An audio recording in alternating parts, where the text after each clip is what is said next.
지금 여러분께서는 시사와 입담 그 뜨거움의 현장 이익선 최수영의 이슈앤피플을 듣고 계십니다.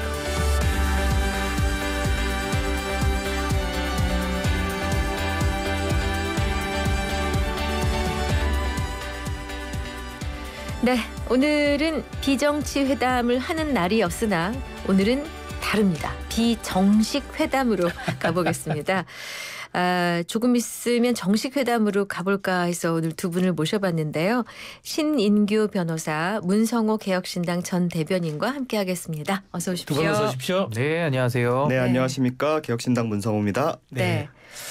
제가 좋아하는 두 분 청년 정치인을 모셔서 그런지 아주 네. 스튜디오가 활기가 맞습니다. 넘칩니다. 네. 맞습니다.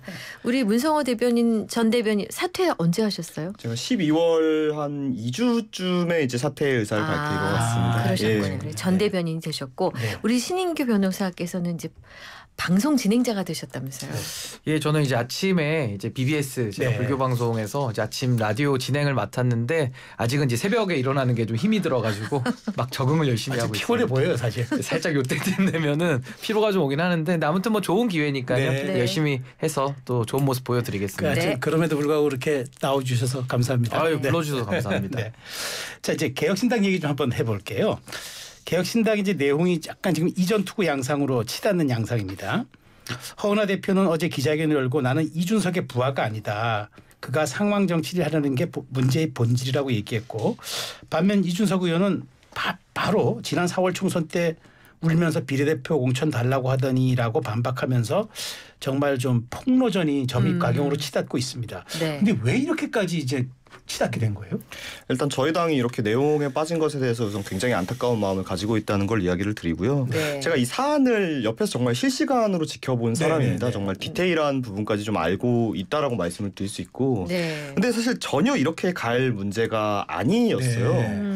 그러니까 지금 허은하 대표께서 뭔가 이준석 대표가 무언가를 했기 때문에 이런 갈등이 일어났다라고 자꾸 이야기를 하시는데 제가 옆에서 지켜본 바로는 허은하 대 이준석이 아니라 허은하 대표 대 당직자분들 간의 갈등이 이제 시작이 된 거예요. 1차전은. 그러니까 네. 이제 허 대표님께서 아무래도 이제 당을 이제 운영해 보신 경험은 없으시지 네, 않습니까? 그렇죠. 그러다 보니까 어떤 당무를 이제 해나가는 데 있어서 조금 이제 좀 부족했던 점이 있었던 거죠. 네. 그러니까 이런 점에 대해서 당직자들이 어떻게 보면 이제 밑에서 의견을 올리는 경우들이 좀 잦았는데 이런 부분에 대해서 허 대표님께서 이걸 좀 받아들이시지 못하셨었던 것 같아요. 그러니까 문제가 계속 해결되지 않고 도돌이표로 돌다 보니까 이제 당직자들이 이렇게 상황이 진행이 되면은 우리는 당무를 수행하기가 어렵다. 네. 이런 목소리가 이제 나오면서 어떤 갈등이 결국 외부까지 이제 표출이 된 건데 그때 이제 제가 뭐 알고 있기로는 허은하 대표님의 이제 비서실 측의 어떤 인사가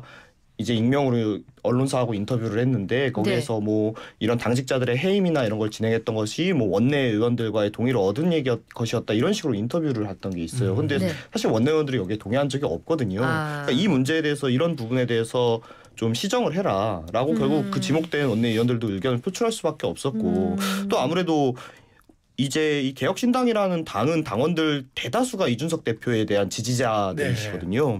그러다 보니까 이런 문제점이 결국에는 대표와의 의사소통으로는 해결되지 않으니까 사무처에서 이제 이 대표에게 조금 해결해달라 이런 요청이 있었던 것 같아요. 그래서 이 대표는 좀 그냥 결자 해지해라. 그러니까 어떻게 보면은 문제가 일어난 사람들이 이제 알아서 잘 해결을 해라 이렇게 얘기를 한 건데 허 대표님 이게 마치 무슨 이준석 대표가 뒤에서 사무처 사람들을 뭐 조종해가지고 본인은 이렇게 이상하게 받아들이기 시작하시면서 문제가 커진 거거든요.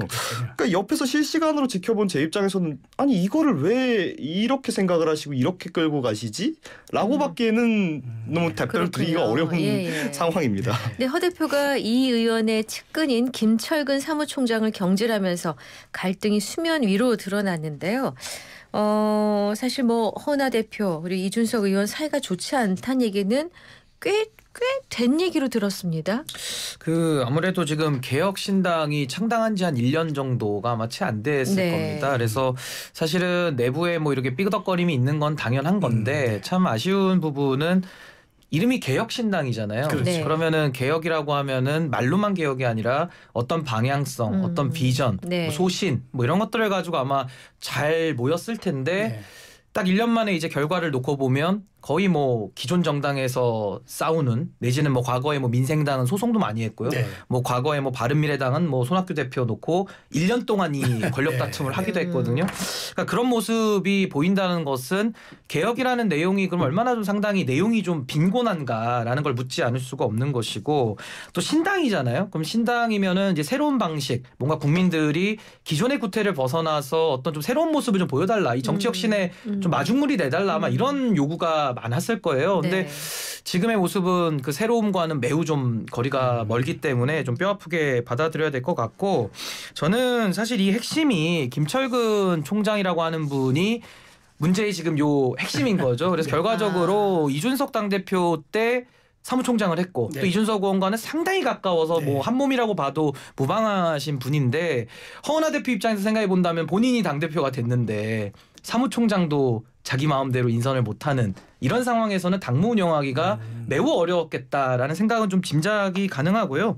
또 이준석 의원 같은 경우는 문제 발굴에는 아주 탁월한 정치인입니다. 이슈 파이팅 잘하고 네. 언론에서 뭘 원하는지를 아주 정확히 아는 분인데 여실히 이번에 들어가는 것도 천하용인이라는 본인의 홈그라운드에서 만든 정당조차도 문제 발굴에만 그치고 문제 해결까지 못 가고 있는 이런 모습 아니냐. 그래서 저는 이준석 의원이 이번에는 상당히 좀 연약한 모습을 보여준 게 둘이서 했던 얘기들을 다 공개했어요. 그래서 뭐 허은하 대표를 상당히 좀 인격적으로도 비판을 받을 수 있게끔 사실 확인이 안 되는 내용들 뭐 비례대표 달라고 뭐 울었다라든지 굳이 안 해도 되는 얘기들을 해가지고 이제는 일이 더 봉합이 어려워진 거 아니냐. 그 리더라고 하면은 마지막 순간에 결정을 하고 봉합을 하고 정리를 하는 사람이 돼야 되는데 본인이 주전 선수로서 뛰다 보니까 당연히 다른 구성원들은 이준석 대표 하에서 이 공간이 없는 거죠. 네. 그래서 아마 이 내용이 저는 아마 소송으로 좀 가서 해결이 될 가능성이 매우 높다. 지금으로서는 정치적 해결이나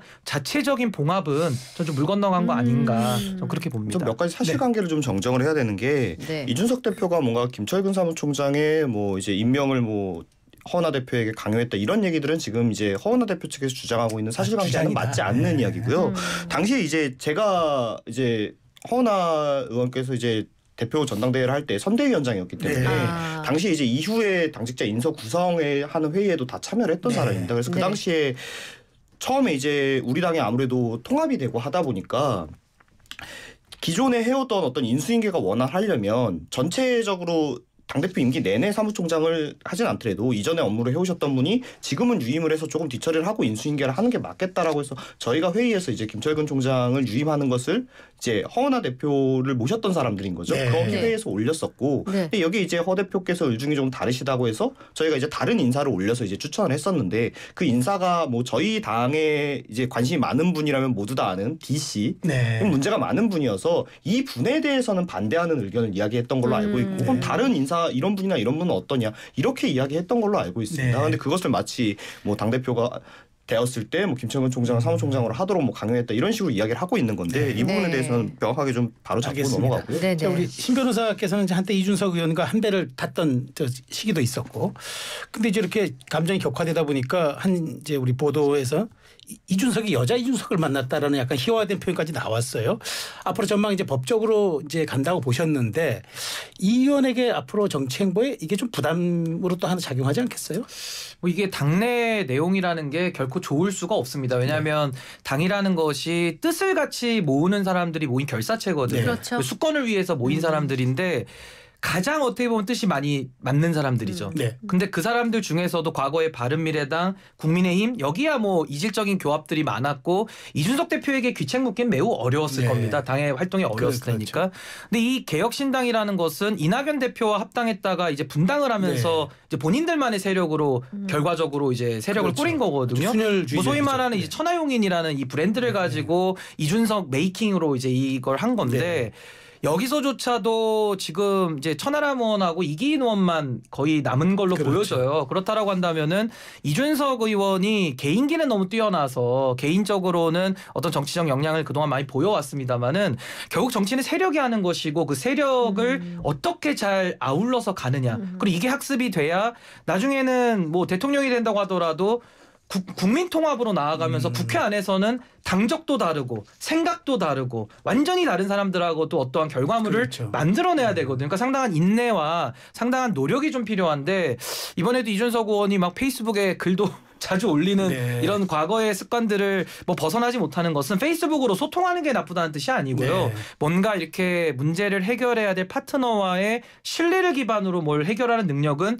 여전히 좀 부족하다. 그래서 이런 부분은 아마 대권을 아마 꿈꾼다고 하는데 국민들께서는 당내 리더십도 잘 관리를 못하는데 어떻게 더 큰 책임을 달라고 할 수 있겠느냐. 이런 비판 지점은 이제 극복을 좀 해야 될 것 같습니다. 네. 그러니까 이 대표의 어떤 조직력에 대한 비판 충분히 있을 수 있죠. 네. 뭐 저도 이제 이 대표를 오래 모셨던 사람이니까 옆에서 뭐 지켜봤을 때 모든 게 완벽한 사람은 당연히 있을 수 없는 거니까요. 다만 이제 이야기하셨던 게 아까 이제 이전의 답변에서 이야기하셨던 것처럼 뭐 이 대표가 본인이 너무 활동을 하기 때문에 뭐 다른 사람들의 활동할 영역을 열어주지 않는다라고 하는데 저는 완전 정반대이기 때문에 이런 문제들이 생겨난다라고 생각합니다. 이 대표는 뭔가 자신의 조직의 구성원들에게 굉장히 방목형이에요. 너가 할 수 있으면 해보고 너가 하는 데까지 할 수 있으면 하고 해서 되면 너가 잘한 거고 안 되면 네가 못한 거고 약간 이런 스타일이시거든요. 그러니까 저같이 이제 그렇게 일하는 걸 좋아하는 사람들은 너무 좋아요. 근데 반대로 어떤 좀 리더가 좀 이끌어주고 우리에게 뭔가 좀 지원을 해주고 이런 걸 기대했던 사람들에게는 전혀 그런 게 돌아오지 않으니까 이런 게 어떤 섭섭함으로 쌓이는 거죠. 그러니까 지금 결국에 뭐 아까 SNS에 글을 쓰시고 뭐 이런 게 뭐 이야기하셨지만 네. 지금 이제 이 대표가 SNS에 이준석 이준석 대표가 이제 의원이 글을 쓰는 거는 지금 이제 허은하 대표와 거기 이제 함께하고 지금 계신 분들이 기자회견장에서 몇몇 사실관계에 맞지 않는 이야기들을 하셨기 때문에 그걸 이제 바로잡는 과정에서 상대 측에서 어떤 허위 사실을 이야기했는데 가만히 있다는 거는 사실 그거에 대해서 인정하고 넘어가게 되는 거지 않습니까? 그런 것 때문에 어쩔 수 없이 그렇게 하게 몰아가고 있는 것은 지금 어느 쪽인가는 분명히 이야기를 해야 되고요. 네. 반대로 이제 이 대표가 좀 저는 차라리 이렇게 되기 이전에 네. 좀 어느 정도 본인의 영향력을 좀 발휘를 하셨으면 문제가 이렇게 안 갔을 오히려. 수도 있다고 봐요. 네. 너무 본인이 당무에 개입을 안 하려고 너무 이거에 대해서 방치하셨고 그러니까 그것에 대해서 어떤 리더로서의 책임감은 저도 조금은 느껴야 된다고 생각합니다. 근데 이제 말씀 중에 본인도 잘 모르게 이 대표가 나온단 말이죠. 네. 그러니까 아직도 개혁신당 당원들이 사실 이준석 의원이 이준석 대표라고 생각하는 마음이 저 밑에 깔려 있는 건 아닌지. 그냥 가장 높은 직책이었던 걸로 그냥 불러드리는 겁니다. 그리고 저는 이제 이준석 대표가 국민의힘 대표였을 당시에 전관팀 대변인을 했기 때문에 그래서 이제 그게 입에 붙은 건데 그럼 지금 제가 이준석 대표를 국민의힘 대표라고 생각하고 있는 건 아니잖아요. 알겠습니다. 그러니까 뭐 그런 이야기는 좀 이제 제가 재미없는 이준석 의원과 같이 네. 지도부를 뭐 제가 이제 나는 국대다 1기고 이제 문성호 대변인이 2기라도 제가 그렇죠. 이순계도 네. 해준 네. 이제 그런 경험도 있는데 네.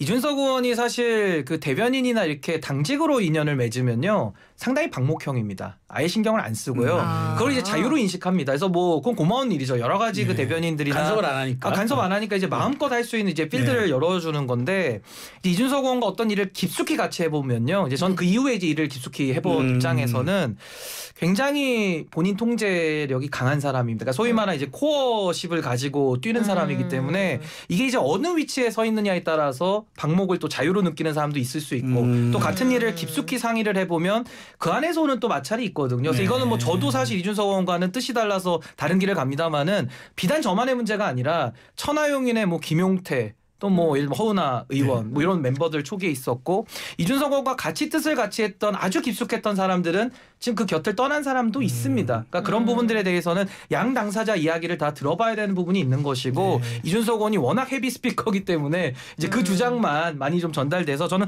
허은하 대표 입장에서는 상당히 좀 어려운 면도 있었겠다. 좀 그런 생각도 좀 듭니다.